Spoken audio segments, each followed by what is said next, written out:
Welcome to my YouTube channel Hafiz Arif Ishaqi. Don't forget to like, comment and subscribe. الحمد لله الذي شهدت له بالربوبية جميع مخلوقاته وأقرت له بالخلق جميع مسنوعاته، والصلاة والسلام على سيدنا محمد عبده ورسوله وأمينه على وحيه وخيرته من خلقه، أرسله الله رحمة للعالمين وإماما للمتقين وحجة على الخلائق أجمعين. وبعد، فيا أيها المسلمون، إن للمسجد الأقصى المبارك في نفوس المسلمين أهمية خاصة ومكانة عظيمة، يكنون له الود الشديد والحب العميق، وما ذلك إلا لتفضيل الله إياه فيما خلق، والله جل وعلا طيب، لا يختار من موجوداته تفضيلا وتشريفا إلا ما كان شريفا طيبا مباركا. خلق السماوات سبعا فاختار منها أعلاها،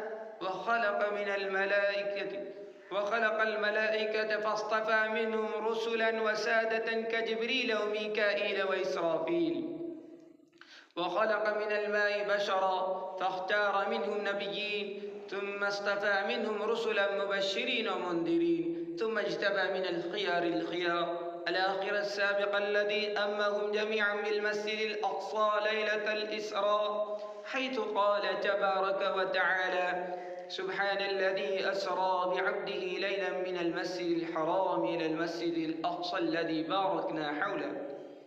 وكذلك اختار الله تعالى البقاع المباركة الثلاثة من سائر منح الأرض التي دحاها، وهذا من لطف الله تعالى بعباده ورحمته السابغة أن خص لنا من المساجد والأمكنة الأماجد ما تضاعف فيها الحسنات وتكفر بالخطأ إليه السيئات. ومسجدنا الأقصى المبارك من تلكم الأسقاء تشد إليه الرحال وتضاعف فيه الأعمال وتحد في ساحته الأوزار، فقال النبي صلى الله عليه وسلم: لا تعمل المتي إلا إلى 3 مساجد، إلى المسجد الحرام، وإلى مسجد هذا، وإلى مسجد إيلاء أو بيت المقدس. ولكن على المسجد المسلوب مسرى النبي المغضوب حرمنا وصاله، والسفر إليه بعبادة الله في فنائه حيل بيننا وبينه، وأترنا نحن باليهود وأذنابهم فمنعونا خيرا. المسجد الأقصى كلم في قلوبنا، فراقه غصة نتجرعها في حلوقنا، ودموعه تجري في عيوننا. إخوة الإسلام، اليهود اليوم يثيرون نقعا وغبارا هناك وهنا،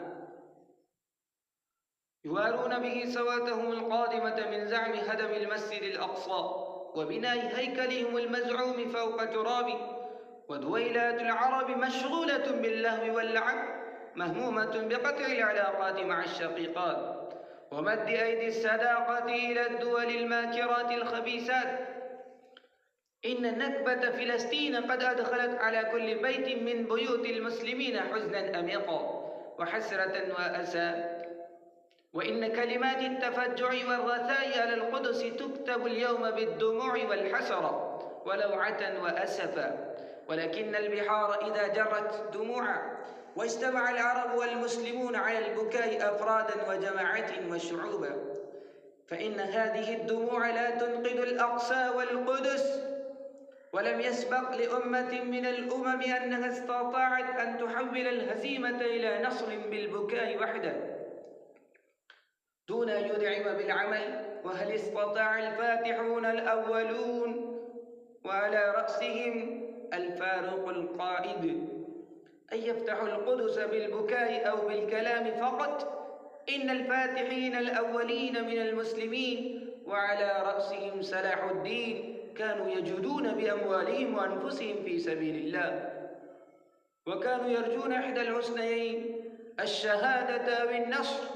كانوا يعدون أنفسهم كما في قوله تعالى: وأعدوا لهم ما استطعتم من قوة ومن رباط الخيل ترهبون به عدو الله وعدوكم.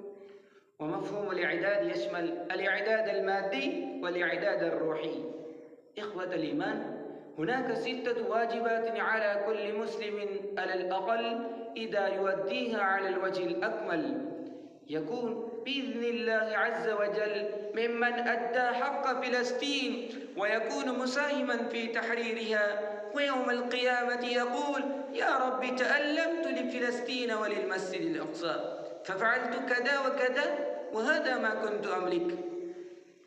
فالواجب الأول فهم القضية فهما صحيحا وتحريكها بين الناس، والثاني قتل الهزيمة النفسية وبث الأمل في عودة اليقظة للأمة الإسلامية، والثالث بذل المال قدر المستطاع وتحفيز الناس عليه، والرابع المقاطعة الاقتصادية الشاملة لكل من هو وما هو خلاف لهذه القضية، والخامس الدعاء المستفيض اللحو، والسادس إصلاح النفس والمجتمع. وهكذا سيعود إن شاء الله المسجد الأقصى، وسننتظم جميعا صفوفا طويلة وندك بأقدامنا حسبها المستنيرة ونجلس سويا نسمع صوت إمامنا مدويا مرددا قول الله تعالى: فإذا جاء وعد الآخرة ليسوءوا وجوهكم وليدخلوا المسجد كما دخلوه أول مرة وليتبروا ما علوا تتبيرا. أقول قولي هذا واستغفر الله العظيم لي ولكم فاستغفروه يغفر لكم إنه هو الغفور الرحيم، وادعوه يستجب لكم إنه هو البر الكريم.